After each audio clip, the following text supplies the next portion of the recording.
Note, I would like to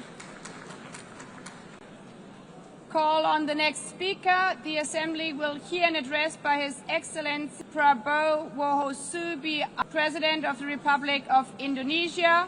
I request protocol to escort His Excellency and invite him to address the Assembly.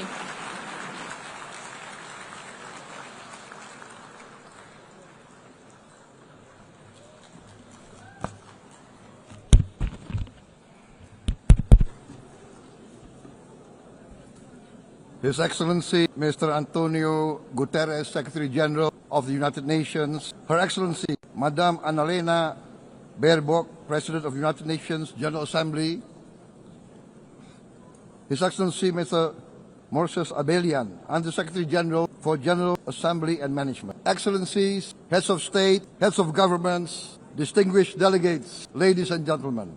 It is indeed a great honor for me to stand in this August General Assembly Hall among leaders and representatives who represent almost all of humanity. We differ in race, religion, and nationality, yet we gather together today as one human family. We are here first and foremost as fellow human beings, each created equal, endowed with unalienable rights to life, liberty, and the pursuit of happiness. The words of the United Nations Declaration of Independence have inspired democratic movements across continents, including the French Revolution, the Russian Revolution, the Mexican Revolution, the Chinese Revolution, and Indonesia's own struggle and journey to freedom. It also gave birth to the Universal Declaration of Human Rights, adopted by the United Nations in 1948. All men are created equal was the creed that opened the way to unprecedented global prosperity and dignity. And yet,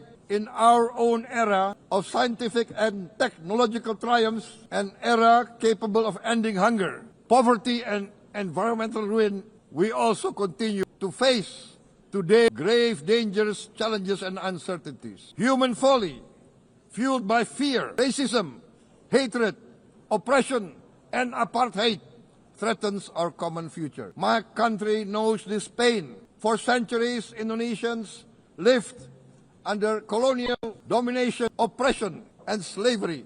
We were treated less than dogs in our own homeland. We Indonesians know what it means to be denied justice and what it means to live in apartheid, to live in poverty, and to be denied equal opportunity. We also knew what solidarity can do in our struggle for independence, in our fight to overcome hunger, disease, and poverty. The United Nations stood with Indonesia and gave us vital assistance. Decisions made here based on human solidarity by the Security Council and this Assembly gave Indonesia independence, legitimacy, opened doors, and supported our early development through the efforts of the United Nations Children's Fund, the United Nations Food and Agriculture Organization, the FAO, the World Health Organization, and many, many other United Nations institutions. And because of that, Indonesia today stands on the cusp